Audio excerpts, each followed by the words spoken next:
అఖిలాండకోటి బ్రహ్మాండ నాయక రాజాధిరాజ యోగిరాజ పరబ్రహ్మస్వరూప సమర్థ సద్గురు సాయినాథ్ మహారాజుకి జై. హలో అండి, అందరికీ నమస్తే. అందరూ ఎలా ఉన్నారు? అందరూ ఆరోగ్యంగా క్షేమంగా సంతోషంగా ఉండాలని మనస్ఫూర్తిగా మనందరి తరపున అమ్మవారిని వేడుకుంటున్నాను. అలాగే మన జీవితంలోని కష్టాలు బాధలు అన్నీ కూడా బాబాగారి అనుగ్రహంతో తొలగిపోవాలని, మన నమ్మకం ఎప్పుడూ బాబాగారి పాదాలపైన ఉండాలని మనస్ఫూర్తిగా మీ అందరి తరపున నేను కూడా బాబాగారిని వేడుకుంటున్నాను. మరి ఈరోజు బాబాగారు ఒక చక్కని సందేశాన్ని మనకి అనుగ్రహిస్తున్నారు.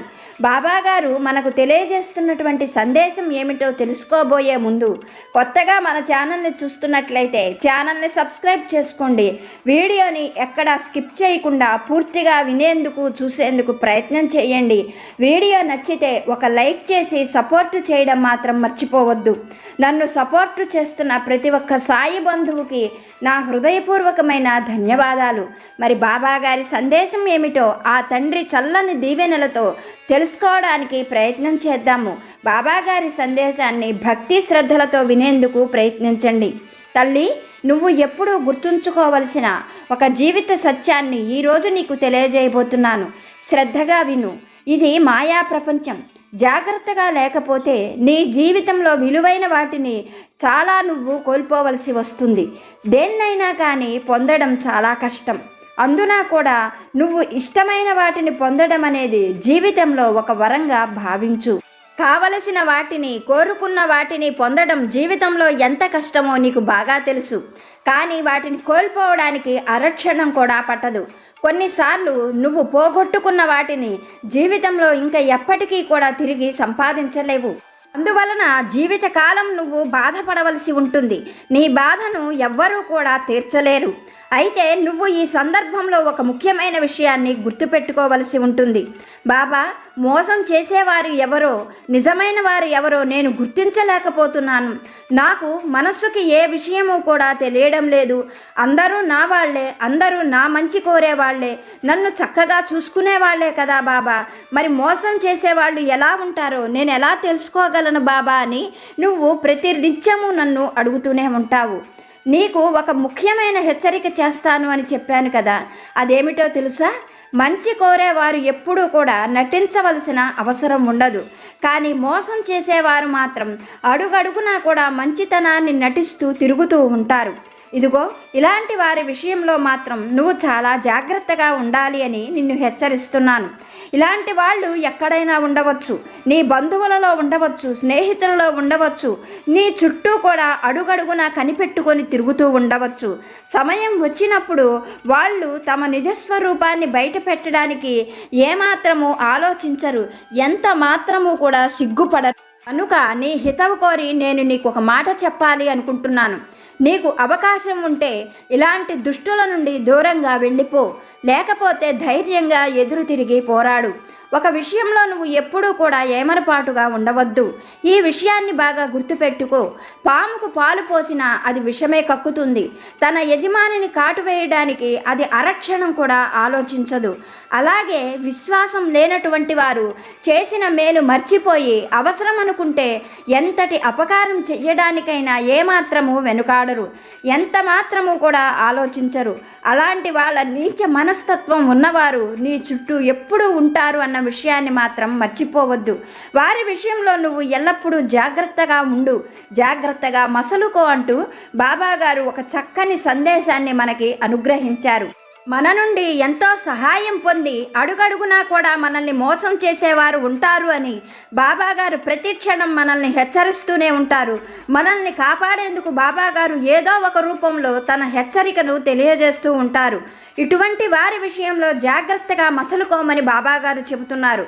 ఇటువంటివి మేకవన్య పులులు ఎప్పుడూ కూడా మన చుట్టూనే తిరుగుతూ ఉంటాయి. బాబాగారు చెప్పినటువంటి ఈ సందేశంలోని పరమార్థాన్ని ఒక చిన్న కథ రూపంలో బాబాగారి అనుగ్రహంతో తెలుసుకోవడానికి ప్రయత్నం చేద్దాం. వీడియోని ఎక్కడ స్కిప్ చేయకుండా చూడండి. నచ్చితే ఒక చిన్న లైక్ చేసి సపోర్టు చేయండి. పూర్వం దక్షిణ ప్రాంతంలోని ఒక అగ్రహారంలో నారాయణ భట్టు అనే సదాచార సంపన్నుడైన ఒక బ్రాహ్మణుడు ఉండేవాడు. నారాయణ భట్టు వేదాంగాలు చదివిన గొప్ప పండితుడు. ప్రతినిత్యము అతని ఇంటికి వచ్చేటువంటి పండితులతో ఆ ఇల్లు కలకలలాడుతూ ఉండేది. నారాయణ భట్టు కుటుంబము తరతరాల నుండి ఈశ్వరారాధన చేస్తూ ఉండేవారు. నారాయణ భట్టు తను నేర్చుకున్నటువంటి విద్యల వల్ల రాజాశ్రయం పొంది, అలా కాకుండా ఎన్నో దేవాలయాలలో ప్రతిష్టలు చేస్తూ గొప్ప యజ్ఞయాగాది క్రతువులు చేస్తూ చాలా ధనాన్ని సంపాదించాడు.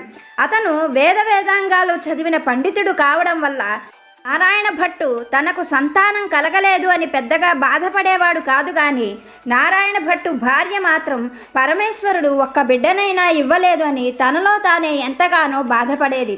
నారాయణ భట్టు మాత్రం తనకు పుత్రులు లేరు అన్న ఆ బాధను మర్చిపోవడం కోసం తాను నేర్చుకున్నటువంటి వేద విద్యను అందరికీ ఉచితంగా నేర్పించేవాడు. వచ్చినటువంటి విద్యార్థులందరికీ ఉచితంగా భోజనాది వసతులను కల్పించేవాడు. దారిపోయేటువంటి బాటసారులందరికీ చక్కగా భోజనము, అన్న సదుపాయము కల్పించేవాడు. ఇలా తను చేయవలసిన పుణ్యకార్యాలన్నీ చేస్తున్నాడు నారాయణ భట్టు. కాలం జరిగిపోతూ ఉన్నది.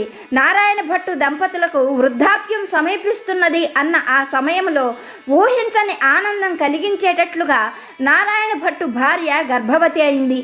ఆ విషయం తెలుసుకున్న నారాయణ భట్టు ఎంతగానో సంతోషించాడు. ఆ సంతోషంతో వాళ్ళ రోజులు తొందరగా గడిచిపోయాయి. ఒక శుభముహూర్తంలో నారాయణ భట్టుకు చక్కటి మగపిల్లవాడు కలిగాడు. ఆ పిల్లవాడిని చూసిన నారాయణ భట్టు ఆనందానికి అంతులేదు. ఎంతో అసాధారణమైన సౌందర్యంతో చూడగానే ముద్దులు మూటగట్టేటట్లున్నాడు ఆ పిల్లవాడు.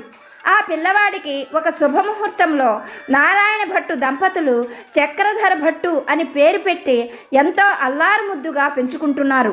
అంతేకాకుండా ఆ పిల్లవాడు అసాధారణమైన తెలివితేటలతో విన్నది విన్నట్లుగా, చూసింది చూసినట్లుగా అతని మనస్సులో ముద్రపడిపోయేవి. ఏకసంతాగ్రాహిలాగా తండ్రి చదువుతున్న వేదాన్ని వింటున్నది వింటున్నట్టుగా తను కూడా చెప్పేవాడు. అలా ఆ పిల్లవాడి అసాధారణమైన సౌందర్యము, ఆ పిల్లవాడి తెలివితేటలు చూసిన మిగిలినటువంటి పండితులందరూ కూడా నారాయణ భట్టుతో నువ్వు చాలా అదృష్టవంతుడివి, నీకు అసలు బిడ్డలే కలగరు అన్న సమయంలో ఈ పిల్లవాడు పుట్టడం, ఈ పిల్లవాడు కూడా ఎంతో సౌందర్యంతో ఉండటమే కాకుండా ఏకసంతాగ్రాహిలాగా ఎవరు ఏం చెప్పినా తిరిగి చెప్పగలుగుతున్నాడు. నీ అంత అదృష్టవంతులు మరొకరు లేరు. మా మాటగా అయితే ఏ దేవలోకం నుండి ఏ దేవతా పురుషుడో శాపవశాత్తు నీకు కొడుకుగా జన్మించాడు. లేకపోతే వృద్ధాప్యం వచ్చే ముందు నీకు బిడ్డలు కలగడం ఏమిటి? కలిగిన ఈ బిడ్డ ఇంత అందంగా ఇంత చక్కగా చదవగలగడం ఏమిటి? ఇదంతా కూడా నీ పూర్వజన్మ అదృష్టం అంటూ నారాయణ భట్టు దంపతులను ఎంతగానో కొనియాడేవారు. అలా పండితులు తన కొడుకును పొగుడుతూ ఉంటే నారాయణ భట్టు ఆనందానికి అంతు ఉండేది కాదు. నిజంగానే తను అదృష్టవంతుడు, సంపూర్ణంగా పరమేశ్వరుడి అనుగ్రహం పొందాడు. లేకపోతే వృద్ధాప్యంలో బిడ్డలు పుట్టడం ఏమిటి? ఆ పుట్టిన పిల్లవాడు గొప్ప రాచకళతో, సౌందర్యంతో, ఏకసంతాగ్రాహిలాగా చదివింది చదివినట్లుగా చెప్పగలగడం ఏమిటి? ఇదంతా కూడా తన పూర్వజన్మ పుణ్యఫలం. ఏ జన్మలో పరమేశ్వరుణ్ణి గొప్పగా ఆరాధించానో కదా ఇంత గొప్ప బిడ్డ పుట్టాడు అని నారాయణ భట్టు అతని భార్య కూడా చాలా సంతోషంతో, ఆనందంతో ఆ బిడ్డని పెంచుతూ ఉన్నారు. చూస్తూ ఉండగానే చక్రధర భట్టు పెరిగి పెద్దవాడయ్యాడు. చక్రధర భట్టుకు వివాహం చేసుకునే వయసు వచ్చింది. నారాయణ భట్టు దంపతులు అతడిని వివాహం చేసుకోమని, అతడి వివాహాన్ని, అతడి బిడ్డలను చూడాలని ఆశగా ఉందని వృద్ధులైనటువంటి నారాయణ భట్టు దంపతులు చక్రధర భట్టుతో చెప్పారు. చక్రధర భట్టు కూడా తనకు వివాహం చేసుకోవడానికి తగిన అందమైన అమ్మాయిని చూడమని తల్లిదండ్రులకి చెప్పారు. అతని తెలివితేటలు, అతని అందచందాలు తెలిసినటువంటి ఎంతోమంది పండితులు తమ కుమార్తెలను చక్రధర భట్టుకిచ్చి వివాహం చేయడానికి చాలా ఆసక్తి చూపించేవారు, ఉత్సాహం చూపించేవారు. కట్న కానుకలు ఇవ్వడానికి ఏమాత్రము వెనకాడేవారు కాదు. కానీ చక్రధర భట్టుకు వాళ్ళెవరూ కూడా నచ్చేవారు కాదు. వారిచ్చే కట్న కానుకలకు ఏమాత్రము చక్రధర భట్టు ఆశపడేవాడు కాదు. అతనికి అతని అందచందాలకు, తెలివితేటలకు తగినటువంటి కన్య కావాలి అని అతను ఎంతగానో ప్రయత్నించేవాడు. చుట్టుపక్కల ఉన్న ఎన్నో అగ్రహారాలలో ప్రయత్నించిన చక్రధర భట్టుకు సమానమైన అందచందాలు గల్ల అమ్మాయి అతనికి కనిపించలేదు. రాను రాను నారాయణ భట్టు దంపతులకు చక్రధరునికి వివాహం చేయడం పెద్ద సమస్యగా మారింది. అతని అందము తెలివితేటలే అతని పాలిట శాపంగా అనిపించాయి ఆ తల్లిదండ్రులకి. కానీ చేయగలిగింది ఏమీ లేక అతని కుమారుడు ఎప్పుడు మనసు మార్చుకుంటాడా అని నారాయణ భట్టు ఎదురు చూస్తూ ఉండేవాడు. చక్రధర భట్టుకు కూడా ఆ చుట్టుపక్కల ఎక్కడా కూడా తన అందానికి తెలివితేటలకు తగిన అమ్మాయి లేదు అని నిర్ధారించుకున్నాడు. అలా నిర్ధారించుకున్న చక్రధర భట్టు ఒకరోజు తండ్రితో, తండ్రి గారు, ఈ మధ్యకాలంలో నా మనస్సు ఏమీ బాగుండడం లేదు. ఎన్నో సంబంధాల కోసం ప్రయత్నించినా నా మనస్సుకు నచ్చిన అమ్మాయి ఒక్కరూ కనపడలేదు. నా మనస్సు పరిపరి విధాలా పోతూ ఉన్నది. కొంతకాలం తీర్థయాత్రలు పుణ్యక్షేత్రాలు దర్శిస్తే నా మనస్సు కుదుట పడుతుంది. ఆ భగవంతుడి అనుగ్రహంతో మీరు అనుకున్నట్లుగానే నేను కోరుకున్నట్లుగా ఒక చక్కని అమ్మాయిని భగవంతుడు నాకు చూపిస్తాడు అని అనిపిస్తున్నది. మీరు ఒప్పుకుంటే తీర్థయాత్రలకు వెళతాను అని చెప్పాడు. కొడుకు మనస్తత్వం ఏమిటో నారాయణ భట్టుకి బాగా తెలుసు. ఏదైనా అనుకున్నాడు అంటే కొడుకు సాధించి తీరుతాడు. అతడి మనస్సు స్థిమితపడాలి అంటే ఆ ప్రాంతం మారితేనే అతడు స్థిమితపడతాడు అని అర్థం చేసుకున్న నారాయణ భట్టు కొడుకు తీర్థయాత్రలకు వెళ్లేందుకు అంగీకరించాడు. అటు తర్వాత చక్రధర భట్టు దగ్గరలో ఉన్న తమ బంధువులకు తల్లిదండ్రుల బాధ్యతను అప్పగించి తీర్థయాత్రలకు బయలుదేరాడు. అందరికీ కూడా తీర్థయాత్ర అని చెప్పాడు, కానీ తన మనస్సుకు నచ్చిన అమ్మాయి ఎవరైనా కనిపిస్తుందేమో అని కన్యాన్వేషణతో బయలుదేరాడు చక్రధర భట్టు. అలా బయలుదేరిన చక్రధర భట్టు ఎన్నో అగ్రహారాలు తిరిగాడు, ఎన్నో పుణ్యక్షేత్రాలు దర్శించాడు. ఎన్నో చోట్ల తనకు తగినటువంటి అమ్మాయి లభిస్తుందేమోనని చాలా తీవ్రమైన ప్రయత్నాలు చేశాడు. అతనికి కూడా ఇంకా తనకు తగినటువంటి అమ్మాయి దొరకదేమో అనే నిరాశ ఏర్పడింది. ఎందుకంటే వివాహం అనేది జీవితంలో ఒక్కసారే చేసుకుంటాము. అలా చేసుకునేటువంటి వివాహం విషయంలో ఏమాత్రము తొందరపడకూడదు. ఎందుకంటే ఆ తరువాత జీవితకాలము బాధపడవలసి వస్తుంది కదా. అందుకనే తన మనస్సును ఏమాత్రం మార్చుకోకుండా తను కోరుకుంటున్నట్లుగా చక్కని రూపురేఖలు, మంచి తెలివితేటలు కలిగిన అమ్మాయి దొరుకుతుందేమో అన్న ఆశతో ఏమాత్రము నిరుత్సాహపడకుండా ఓర్పుతో సహనంతో ప్రయాణం సాగిస్తున్నాడు చక్రధర భట్టు. అలా ప్రయాణిస్తున్న చక్రధర భట్టు ఒకనాటి సాయంకాలం వేళకు సరస్వతి నదీ తీర ప్రాంతానికి చేరుకున్నాడు. ఆ నదీ తీర ప్రాంతంలో ఒక గొప్ప అగ్రహారం ఉన్నది. ఆ అగ్రహారము చాలా అందమైనది, గొప్ప పండితులతో నిత్యము కళకళలాడుతూ ఉంటుంది. ఆ అగ్రహారంలోనే ఆ రోజు రాత్రి గడపాలి అని నిర్ణయించుకున్నాడు చక్రధర భట్టు. అలా నిర్ణయించుకున్న చక్రధర భట్టు ఆ అగ్రహారంలోని ఒక పండితుడి ఇంటికి వెళ్ళాడు. ఆ పండితుడి ఇల్లంతా కూడా ఎంతో కోలాహలంగా ఉంది. ఆ ఇంట్లో ఏదో గొప్ప విశేషం జరుగుతున్నది అని చక్రధర భట్టుకి అర్థమైంది. చక్రధర భట్టు లోపల ఉన్న వారిని పిలిచాడు. ఆ లోపల నుండి ఒక వృద్ధుడు బయటకు వచ్చి చక్రధర భట్టును చూస్తూనే చాలా ఆనందంగా సంతోషంగా ఏం కావాలి అన్నట్లుగా ప్రశ్నించాడు. చక్రధర భట్టు తను వచ్చిన పనంతా కూడా చెప్పి ఆ రాత్రి అక్కడ ఉండేందుకు అవకాశం ఇవ్వమని అడిగాడు.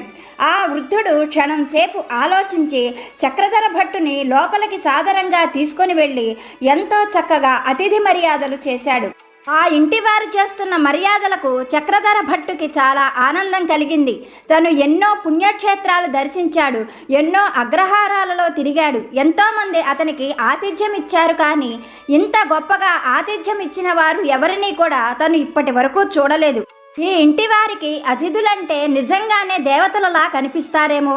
అతిథి దేవో భవ అన్న మాటను వీళ్ళు తూచా తప్పకుండా పాటిస్తున్నారు. ఇటువంటి వారు అరుదుగా ఉంటారు అని మనసులో అనుకొని వారికి భగవంతుడికి కృతజ్ఞతలు తెలియజేశాడు. రేపటి రోజు మరొక ప్రాంతానికి ప్రయాణం సాగించవలసి ఉన్నది కనుక ఆలస్యం చెయ్యకుండా తొందరగా నిద్రపోయి బ్రహ్మముహూర్తంలోనే నిద్రలేచి ఆ ఇంటి వారికి చెప్పి ప్రయాణం చేయాలి అని నిర్ణయించుకొని నిద్రకు ఉపక్రమిస్తూ ఉండగా చక్రధర భట్టు దగ్గరకు ఇందాక తనను లోపలికి తీసుకొని వెళ్ళి అతిథి మర్యాదలు చేసిన వృద్ధుడు ఆయన దగ్గరకు వచ్చాడు.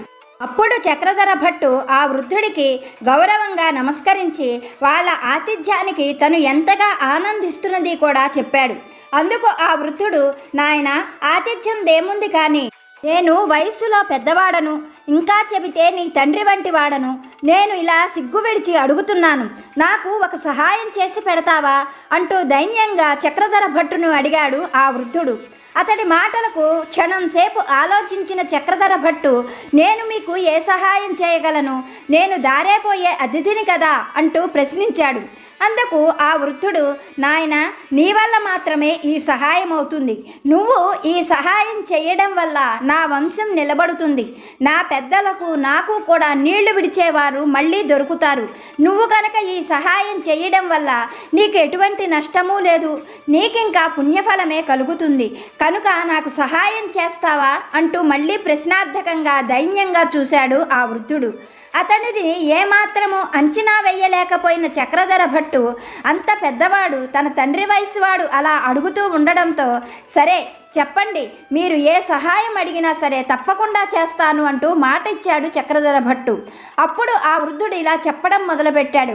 నాయన, ఈ చుట్టుపక్కల ఉన్న 25 గ్రామాలలో నా వంటి పండితుడు లేడు అని చెప్పడంలో ఏమాత్రము గర్వం లేదు.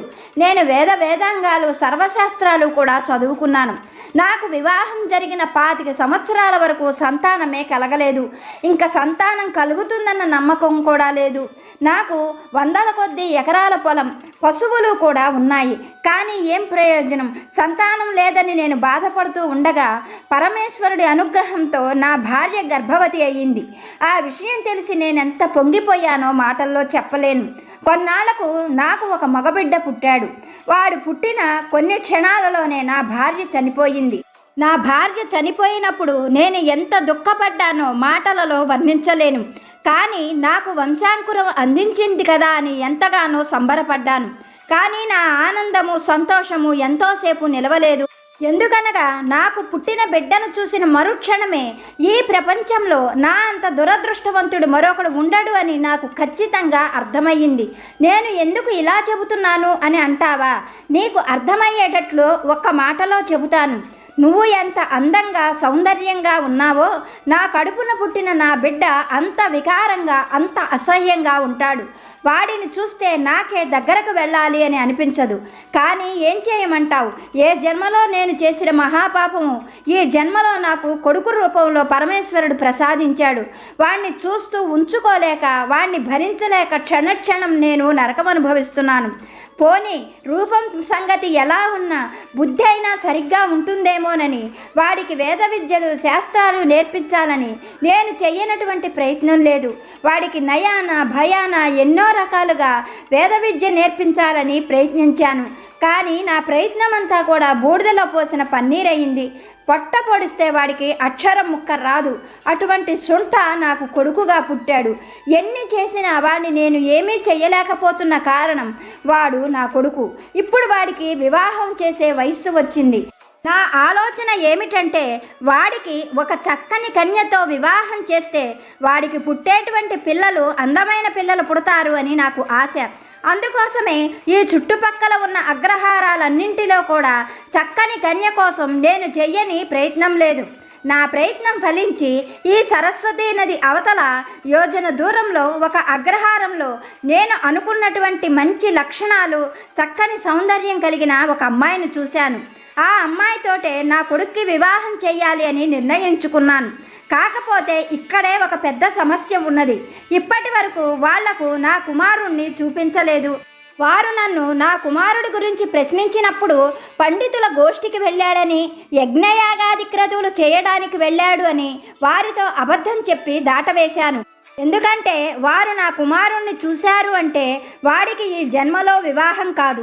ఇంకా ఈ చుట్టుపక్కల ఎవరు కూడా వాడికి వివాహానికి కన్యనిచ్చే ప్రశ్నే ఉండదు. అంతేకాకుండా మమ్మల్ని ఈ అగ్రహారంలో కూడా ఉండనివ్వరు. అందువల్లే వాడిని ఇప్పటి వరకు కూడా నేను బయట ప్రపంచం వారికి చూపించలేదు. నేటికి సరిగ్గా 3వ రోజు మధ్యాహ్నం నా కొడుక్కి ఆ అమ్మాయికి వివాహ ముహూర్తం నిశ్చయమయ్యింది. నేను ఎలా ఈ గండం నుంచి బయటపడాలా అని దైవాన్ని ప్రార్థిస్తూ ఉన్నాను. అనుకోకుండా సాయంకాలం వేళ నువ్వు మా ఇంటికి అతిథిగా వచ్చావు. నిజం చెబుతున్నాను, నిన్ను చూడగానే నాకు పోయిన ప్రాణం లేచి వచ్చినట్లుగా అనిపించింది. ఆ భగవంతుడే నిన్ను నా కోసం పంపించి ఉంచాడు. నేను నీతో ఒక మాట చెబుతున్నాను. నువ్వు నాకు చేసే ఈ సహాయం వల్ల నా వంశం నిలబడుతుంది, నీకు ఎంతో పుణ్యం కలుగుతుంది, నీకు బంగారం లాంటి భవిష్యత్తును భగవంతుడు ప్రసాదిస్తాడు. నేను ఏం చెప్పదలుచుకున్నాను అంటే, వారెవరూ కూడా నా కుమారుణ్ణి చూడలేదు కనుక నేటి నుండి పెళ్ళి అయ్యే వరకు నిన్నే నా కుమారుడిగా అందరికీ పరిచయం చేస్తాను. నీకే చక్కగా అందమైన వస్త్రాలు అలంకరించి పెళ్లి కుమారుడిగా చేసి ఆ అమ్మాయితో సశాస్త్రీయంగా వేదమంత్రాల సాక్షిగా నీతోనే పెళ్లి జరిపిస్తాను. పెళ్లి పూర్తయిన తరువాత మళ్ళీ తిరుగు ప్రయాణంలో నీ దారిన నువ్వు వెళ్ళిపో. నేను ఆ అమ్మాయిని కోడలిగా మా ఇంటికి తెచ్చుకుంటాను. వివాహం అయిపోయిన తర్వాత భర్త ఎలా ఉన్నా చెయ్యగలిగింది ఏమీ లేదు కనుక ఆ అమ్మాయే కొన్నాళ్లకు నా కొడుకుతో కాపురం చేస్తుంది. ఇదే నా ఆలోచన అని చెప్పాడు ఆ వృద్ధుడు. అతడి మాటలు వింటున్నటువంటి చక్రధర భట్టుకి ఒక్కసారిగా కాళ్ళ కింద భూమి కంపించినట్లయిపోయింది. తన కుటుంబం బాగు కోసం ఈ వృద్ధుడు చెయ్యకూడనటువంటి ఘోరమైన తప్పు చేస్తున్నాడు. ఒక అమ్మాయిని మోసం చేసి వివాహం చేయించడమే కాకుండా ఆ అమ్మాయిని బలవంతంగా తన కుటుంబంలోకి తీసుకురావాలని చూస్తున్నాడు. ఈ పాపంలో తను భాగస్వామి కావడం చక్రధర భట్టుకి ఎంతో బాధ కలిగించింది. కానీ ముందుగా మాట ఇచ్చి ఉండడం వల్ల చెయ్యగలిగింది ఏమీ లేకపోయింది. మొదటిసారిగా ఆ వృద్ధుడన్న ఆ కుటుంబం అన్న ఎంతో అసహ్యం అనిపించింది చక్రధర భట్టుకి. చేసేది ఏమీ లేకపోవడంతో ఆ రోజు రాత్రంతా కూడా చక్రధర భట్టుకి ఎంత ప్రయత్నించినా నిద్ర పట్టలేదు. ఒక పండితుడి స్వార్థం కోసం ఒక ఆడపిల్లకు తను ఇంత మోసము ద్రోహము చెయ్యవలసి వస్తుంది అని ఎప్పుడూ కలలో కూడా ఊహించలేదు చక్రధర భట్టు. ఆ రోజు రాత్రంతా కూడా అదే ఆలోచనలతో గడిపివేశాడు. తెల్లవారుతూ ఉండగానే చక్రధరుడు సరస్వతి నదీ తీరానికి వెళ్ళి స్నానాధికాలు ముగించుకొని దేవతార్చన మొత్తం పూర్తి చేసుకున్నాడు. ఆ తరువాత మళ్ళీ ఆ వృద్ధుడి కుటుంబం దగ్గరకు వచ్చాడు. అలా ఆ వృద్ధుడి కుటుంబం చక్రధరుణ్ణి తీసుకొని నది ఆవల ఉన్నటువంటి ఆ ఆడపెళ్లి వారి ఇంటికి మధ్యాహ్నానికే చేరుకున్నారు. ఆ ఇంటి వారందరూ కూడా చక్రధరుడి అందాన్ని తెలివితేటలను చూసి ఎంతగానో పొంగిపోయారు.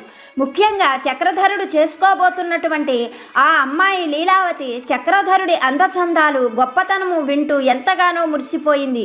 ఎన్నో జన్మలలో పుణ్యం చేస్తేనే ఇంత అందమైన వాడు తెలివైన వాడు తనకు భర్తగా లభిస్తున్నాడు కదా అని ఆ అమ్మాయి ఆనందానికి అంతు లేకుండా పోయింది. ఇవన్నీ ఒక కంట గమనిస్తున్న చక్రధరుడు మరింతగా బాధపడుతున్నాడు. ఆ అమ్మాయికి తన వల్ల ఇంత ద్రోహం జరగడం నిజంగా విధివ్రాతే అని తనలో తానే బాధపడుతూ ఉన్నాడు. సాయంకాలం అవుతూ ఉండగా చక్రధరుడు మళ్ళీ సంధ్యావందనాది కార్యక్రమాలు చెయ్యాలి అన్న ఉద్దేశంతో ఆ అగ్రహారానికి కొద్ది దూరంలో ఉన్న ఒక సరస్సు వద్దకు వెళ్ళాడు. అక్కడ తన పనులన్నీ ముగించుకున్నాడు. కానీ అతని మనసులో ఉన్న బాధ చేత తిరిగి వచ్చేటప్పుడు తనకు తెలియకుండానే తన ఆలోచనల వల్ల దారి తప్పిపోయాడు చక్రధరుడు. అలా వడివడిగా వస్తూ ఉండగానే ఆ చక్రధరుడికి ఎదురుగా ఒక పెద్ద ఆకారం నిలబడి, ఎవడవరా నువ్వు? నన్ను తప్పించుకొని ఎక్కడికి వెళతావు? ఇప్పుడు నువ్వు నాకు ఆహారమైపోతావు అన్న మాటలు వినిపించాయి. ఆ మాటలు వినిపించడంతో తన ఆలోచనల నుండి ఈ లోకంలోకి వచ్చాడు చక్రధరుడు. చుట్టూ పరికించి చూసేసరికే బాగా చీకటి పడిపోయి ఉంది. తల పైకెత్తి చూసిన చక్రధరుడికి ఎదురుగా నల్లటి కొండ వంటి ఒక ఆకారం నిలబడి ఉంది. అప్పటికి గాని చక్రధరుడికి అది ఒక రాక్షసుడు అని అర్థం కాలేదు.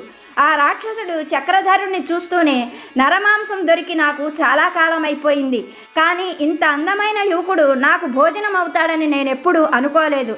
తక్షణమే నిన్ను తిని నా ఆకలి తీర్చుకుంటాను అంటూ పెద్ద పెద్దగా అరుస్తున్నాడు ఆ రాక్షసుడు.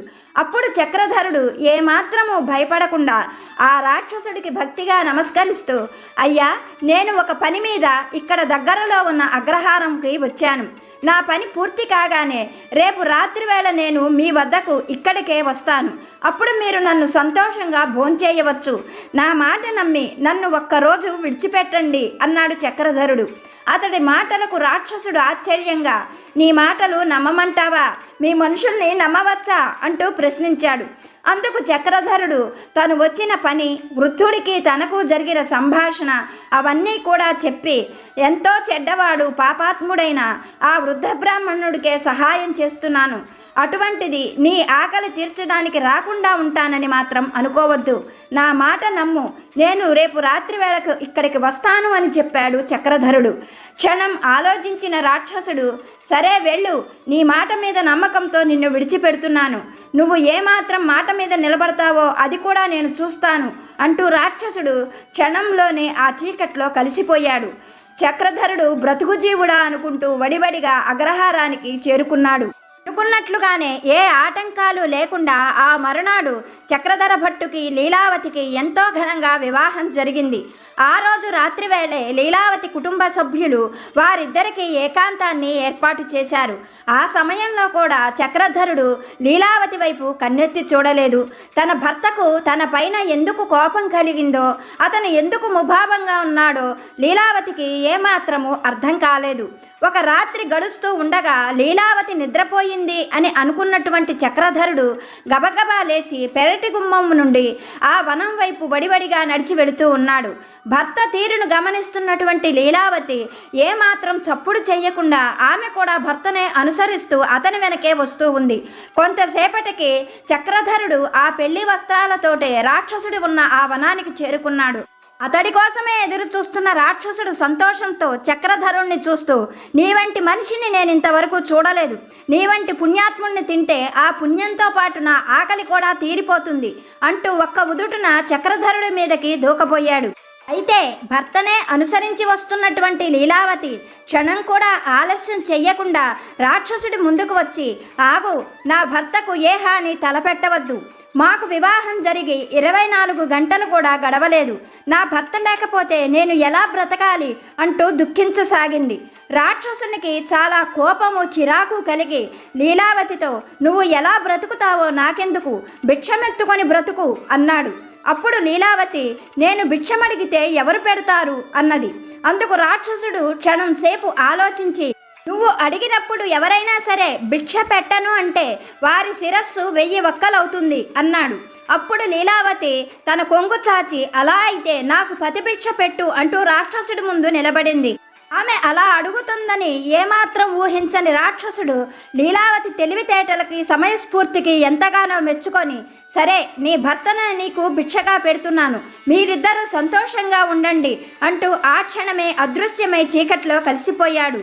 జరుగుతున్నదంతా కూడా చక్రధర భట్టుకి ఒక కలలాగా అనిపించింది.